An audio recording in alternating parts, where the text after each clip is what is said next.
Hello दोस्तों, आप सभी लोगों का हमारे ऑनलाइन प्लेटफॉर्म दी एजुकेशन फैकल्टी में बहुत बहुत हार्दिक अभिनंदन है। आज हम लोग बात करेंगे सामान्य अध्ययन श्रृंखला भाग 58 के बारे में। अगर हम भाग 58 के बारे में बात कर रहे हैं तो भाग 57 तक पहले ही कंप्लीट हो चुके हैं। और इन जीएस श्रृंखलाओं से आप लोग नोट्स बनाते रहिए, इसका आनंद लेते रहिए, क्योंकि जीएस श्रृंखलाओं को इस आधार पर तैयार किया जा रहा है कि आपके प्रत्येक एग्ज़ाम में यह मदद करे। ठीक है, तो इस जीएस श्रृंखला को इस बेस का जो तैयार किया जा रहा है बेस पर कि ये जीएस श्रृंखला जो है यूपी आर 2024 के एग्ज़ाम में बहुत ही ज़्यादा मदद करे आप लोगों को। ठीक है, तो इसका आप लोग आनंद लीजिए और अपने नोट्स को बेहतरीन तरीके से बनाइए। चलिए हम लोग बात करते हैं भारतीय सामान्य अध्ययन श्रृंखला भाग 58 के पहले प्रश्न पर। आपका पहला प्रश्न है कि निम्न में से कौन सा सही सम्मिलित नहीं है। ठीक है, तो यहाँ देखिए बाव एल मंडो, ठीक है, बाव एल मंडो टर्की, सुगारू जापान, फोबेक्स न्यूजीलैंड, डर्डेनलीज देखेंगे टर्की। ये आपकी जल संधियाँ हैं।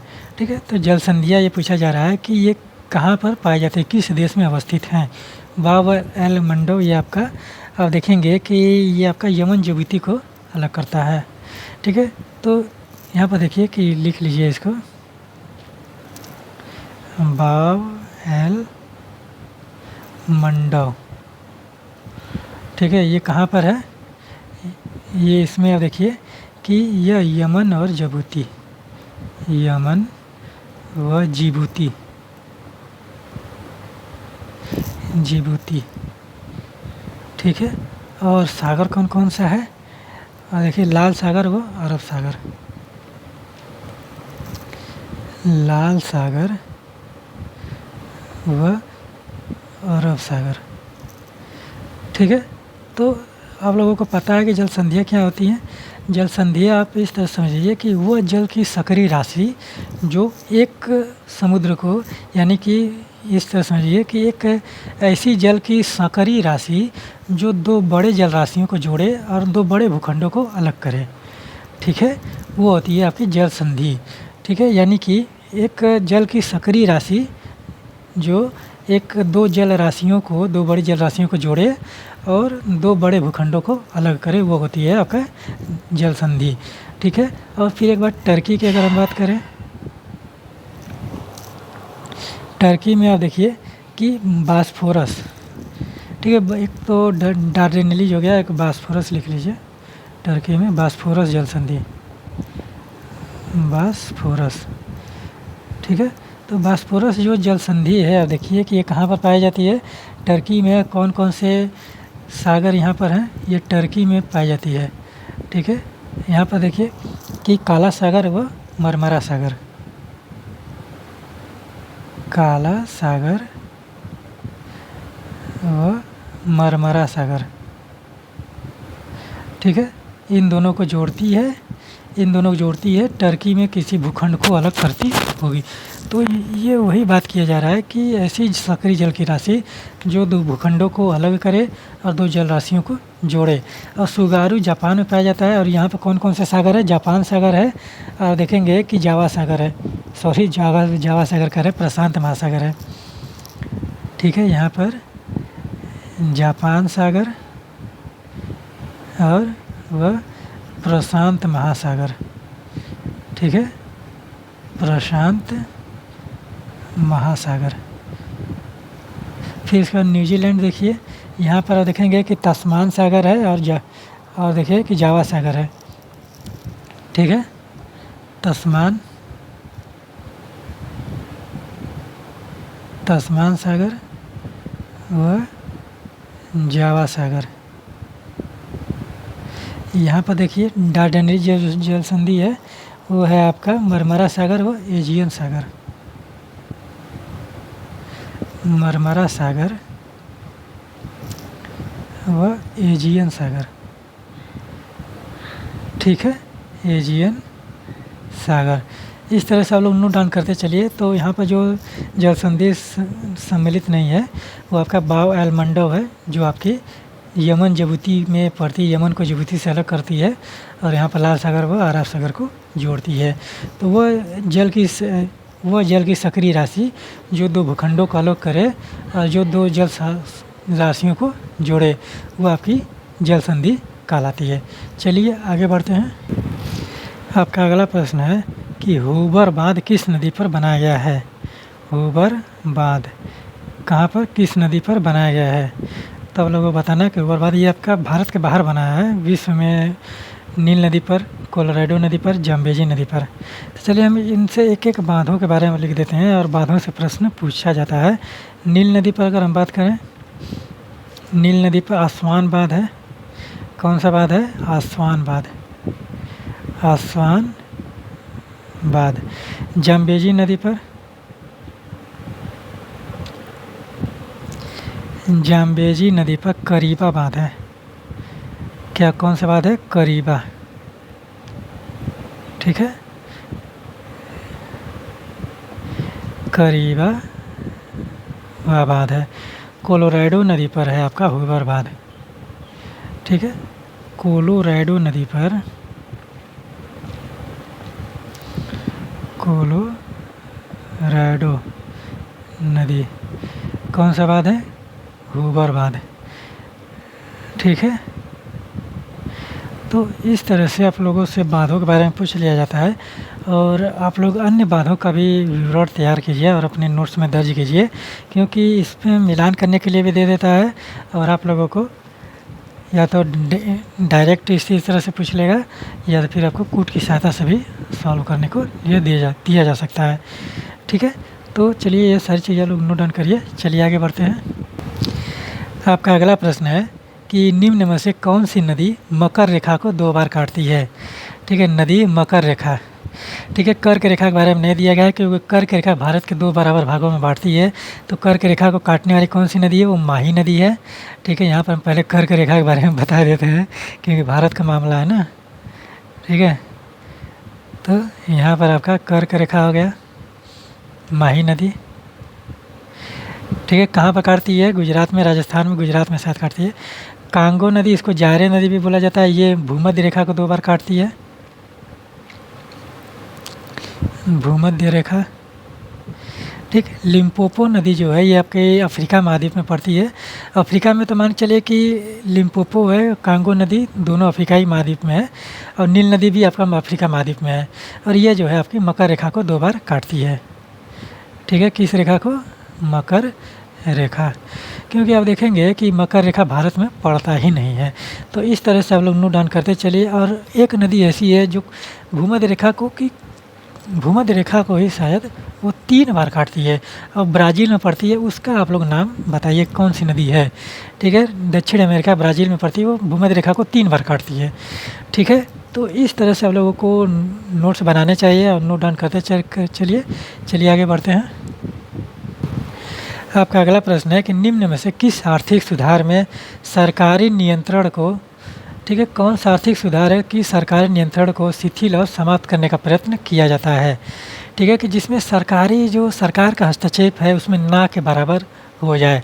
तो कौन सा है? वो आपका उदारीकरण है, ठीक है। उदारीकरण में आप देखेंगे कि नियमों और कानूनों को उदार बनाया जाता है और इसके आधार पर आप देखिए कि उदारीकरण में जो कंपनियां स्थापित होंगी, जो निवेश आएंगे, उसमें सरकार का हस्तक्षेप को नियंत्रण करने के प्रयास किया जाता है, ठीक है।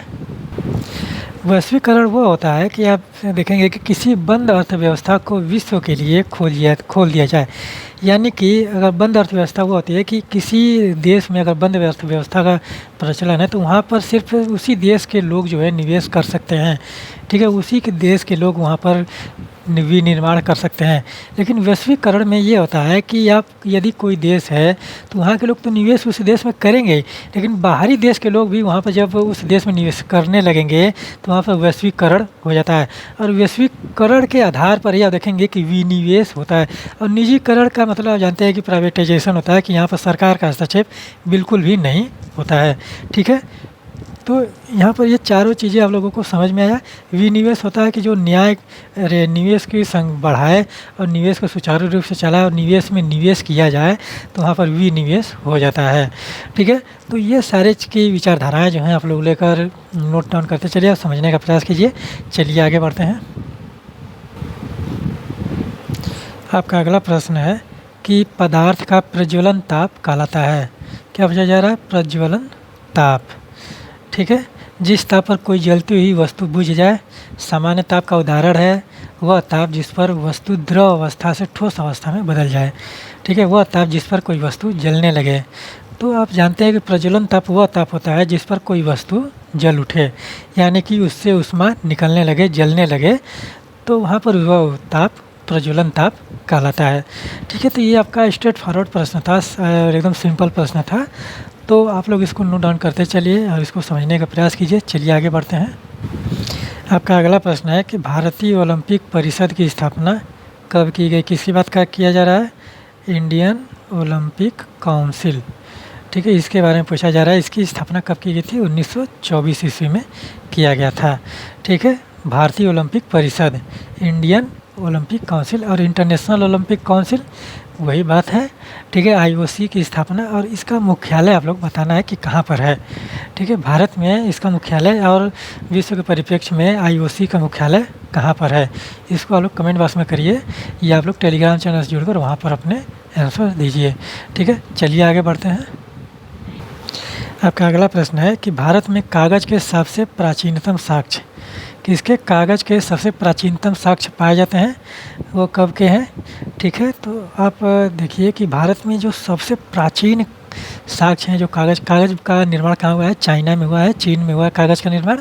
और वो भारत में कब दिखते हैं? 12वीं सदी में। ठीक है, 12वीं सदी। सदी लिखिए, शताब्दी लिखिए, शती लिखिए, सबका मतलब एक ही होता है, 100 साल का होता है। सदी, शताब्दी और शती।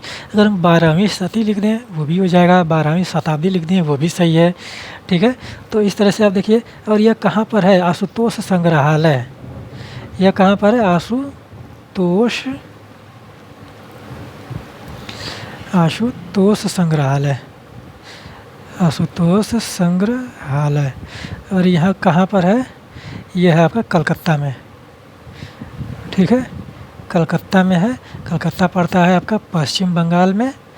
ठीक है, पश्चिम बंगाल की राजधानी है।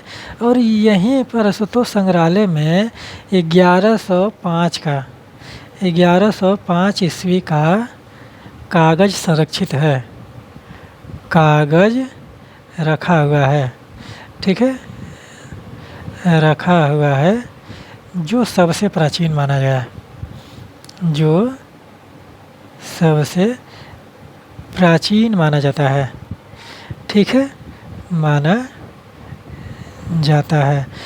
तो इस तरह से आप लोग समझ के देखिए कि 12वीं सदी का एक कागज़ रखा हुआ है आशुतोष संग्रहालय कलकत्ता में, पश्चिम बंगाल में।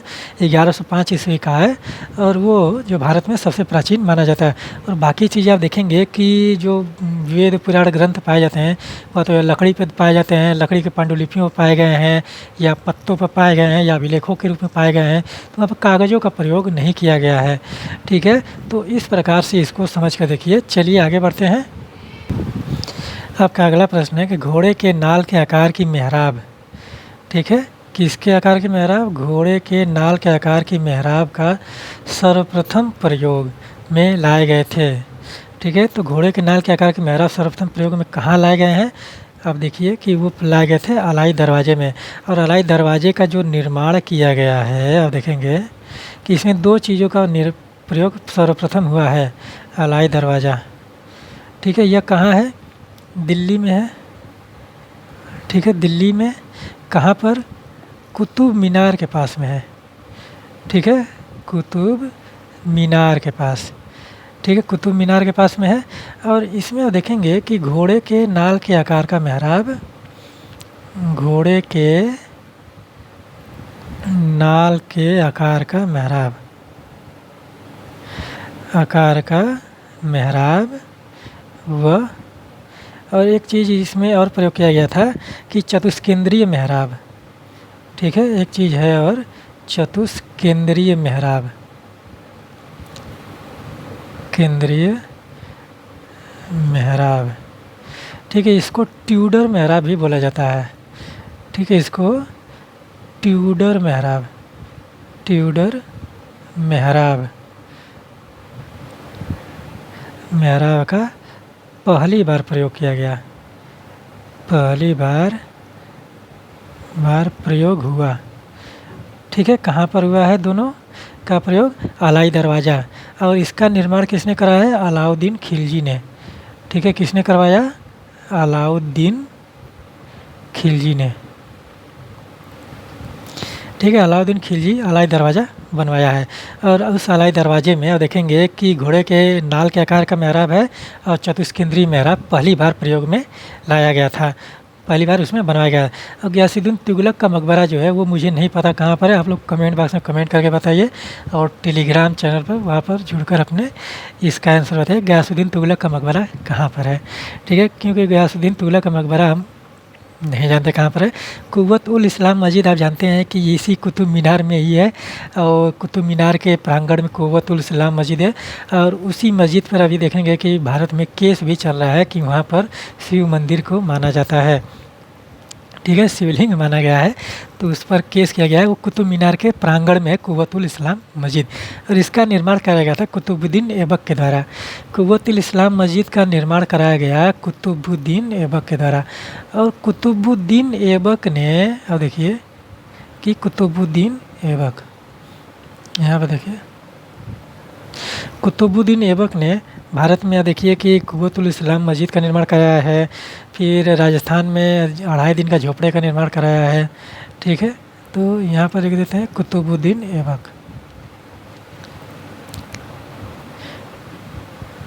कुतुबुद्दीन ऐबक।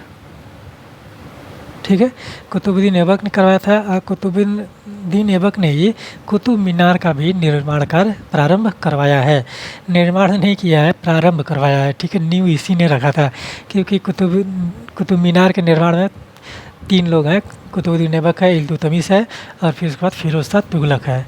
और इल्तुतमिश का मकबरा देखेंगे कि शायद ये दिल्ली में है कि लाहौर में है, इस तरह से है। ठीक है, तो आप लोग इन सारे मकबराओं के बारे में हम बात करें। गयासुद्दीन तुगलक का मकबरा वो मुझे नहीं पता कहाँ पर है, आप लोग उसको बताइए कमेंट बॉक्स में कमेंट करके या टेलीग्राम चैनल जुड़कर वहाँ पर। ठीक है, चलिए आगे बढ़ते हैं। आपका अगला प्रश्न है कि किस शासक ने कुतुब मीनार की 5वीं मंजिल का निर्माण करवाया था? किस मंजिल का? 5वीं मंजिल का। ठीक है, तो आप देखेंगे कि कुतुब निर्माण का जो नींव रखा गया कुतुबुद्दीन ऐबक के द्वारा रखा गया था। और उसमें कुतुबुद्दीन ऐबक का जो उत्तराधिकारी बना, इल्तुतमिश जो बना, वो भी उसमें उद्धार करवाया था। और फिर उसके बाद फिरोज शाह तुगलक ने के शासनकाल में आप देखेंगे कि जो उसकी 3 मंजिल का निर्माण किया गया था, तो वहाँ पर उसकी जो 4 मंजिलों का साथ निर्माण किया गया कि 3 मंजिलों का, तो उसमें कि 1 मंजिल का ध्वस्त हो जाता है। तो वहाँ पर उसके आधार पर उसने 1 मंजिल उसको तो निर्माण करवाया ही, और उसके आधार पर एक और भी बनवा दिया था। ठीक है, तो वहाँ पर देखिए कि कुल मिलाकर कुतुब मीनार में 5 मंजिल हो गई हैं। और मेरे ख्याल से आप देखिए कि इसमें एक बार चेक करिएगा कि कितनी मंजिलों का निर्माण कराया गया था, कि 4 मंजिलों का निर्माण कराया गया, 4 मंजिला था। और चौथी मंजिल को काफ़ी क्षति पहुंची थी फिरोज शाह तुगलक के शासनकाल में, और इसीलिए उसने चौथी मंजिल का निर्माण तो करवाया और 5वीं मंजिल का भी उसके ऊपर निर्माण करवा दिया। ठीक है, और तुगलक वंश में आप देखेंगे कि दिल्ली सल्तनत में जो सबसे ज़्यादा प्रश्न बनाए जाते हैं वो इसी से बनाए जाते हैं, फिरोज शाह तुगलक से। और जो सबसे ज़्यादा प्रश्न बनते हैं फिरोज शाह तुगलक से बनते हैं, क्योंकि इसने इतना कार्य किया है भारत में कि फिर इसके बाद दासों के लिए किया है, इसमें दान विभाग भी बना दिया। ठीक है, सोचिए, फिर बाजार नियंत्रण प्रणाली चली रही थी, उसमें सुधार किया। फिर इसके शासनकाल में सबसे ज़्यादा नहरें बनी हैं भारत में सिंचाई के लिए। जब नहरें बनी तो उसके लिए भी विभाग बनवाया था इसने, सिंचाई के लिए भी। फिर वहाँ पर एक रोज़गार के देने का सबसे ज़्यादा रोज़गार इसी ने दिया था भारत में। ठीक है, तो इस प्रकार से इसने कार्य किया, इसीलिए सबसे ज़्यादा प्रश्न इसी से बनाए जाते हैं दिल्ली सल्तनत में। ठीक है, तो आप लोग इस चीज़ को नोट डाउन करिए और इसको नोट्स को अपने बेहतरीन तरीके से बनाइए। चलिए आगे बढ़ते हैं। आपका अगला प्रश्न है कि भारतीय संविधान का प्रहरी माना जाता है किसका? प्रहरी का अर्थ होता है कि संरक्षक। ठीक है, प्राचीन काल में आप देखेंगे कि ग्रंथों में प्रहरी का जो अर्थ होता है, जो द्वारपाल होते हैं कि किसी अपने मालिक की जो रक्षा करते हैं उनको प्रहरी बोला जाता है। ठीक है, यानी कि जो भारतीय संविधान है उसका संरक्षक कर्ता कौन है? प्रहरी संरक्षक कर्ता कौन है? वह देखेंगे कि वो सर्वोच्च न्यायालय है। ठीक है, सर्वोच्च न्यायालय है। और राष्ट्रपति आप जानते हैं कि संसद के द्वारा जो कानून बनाया जाता है, जो नियम बनाए जाते हैं, जो विधेयक पास किए जाते हैं, उस पर अंतिम जो निर्णय दिया जाता है वो राष्ट्रपति के द्वारा दिया जाता है। लेकिन वित्त विधेयक इसमें अपवाद स्वरूप है कि वहाँ पर राष्ट्रपति की पूर्व अनुमति ले ली जाती है। संसद को कानून बनाने का अधिकार है, हर चीज़ करने का अधिकार है संसद को, लेकिन वहाँ पर संविधान की व्याख्या करने का अधिकार संसद को नहीं है। यह सिर्फ नियम कानून बना सकती है और मंत्रिपरिषद की सलाह पर ही राष्ट्रपति जो करता है वो करता है। ठीक है, राष्ट्रपति के जितने भी कार्य होते हैं वो मंत्रिपरिषद के सलाह पर ही किए जाते हैं। ठीक है, तो भारतीय संविधान का प्रहरी और संरक्षक जो है आपका सर्वोच्च न्यायालय है और भारतीय संविधान की जो व्याख्या करने का अधिकार प्राप्त है वो सर्वोच्च न्यायालय को प्राप्त है। ठीक है, तो इस तरह से आप लोग नोट डाउन करते चलिए और अपने नोट्स को बेहतरीन तरीके से बनाए। चलिए आगे बढ़ते हैं। आपका अगला प्रश्न है कि निम्न में से कौन से मामले, ठीक है, कौन से मामले उच्च न्यायालय और सर्वोच्च न्यायालय दोनों के अधिकारिता क्षेत्र के अंतर्गत आते हैं। ठीक है, तो इसमें से पूछा जा रहा है कि अगर सिंपल भाषा में अगर हम बात करें, इसमें सीधा सीधा पूछ रहा है कि कौन से ऐसा मामला है जिसमें उच्च और सर्वोच्च न्यायालय दोनों के अधिकारिता क्षेत्र के अंतर्गत आते हैं। ठीक है, केंद्र और राज्यों के बीच विवाद, अब मान चलिए कि केंद्र और राज्यों के बीच विवाद है तो उसमें हाई कोर्ट तो सुनवाई करेगा नहीं, क्योंकि राज्य पहले से ही आ गए। तो जब राज्य आ गया तो उसकी जो सुनवाई है, सेंट्रल की बात किया जा रहा है, तो केंद्र की सुनवाई राज्य करेगा नहीं। तो यहाँ पर आपके उच्च न्यायालय और सर्वोच्च न्यायालय दोनों का मामला नहीं होता है, क्योंकि ये सर्वोच्च न्यायालय का मामला है। और राज्यों के परस्पर विवाद, आप जानते हैं कि राज्यों के जब दो राज्य आपस में विवादित हैं, विवाद कर रहे हैं, तो वहाँ पर कोई भी हाई कोर्ट वहाँ पर सुनवाई नहीं करेगा, यानी कि ये भी आपका सुप्रीम कोर्ट का मैटर है।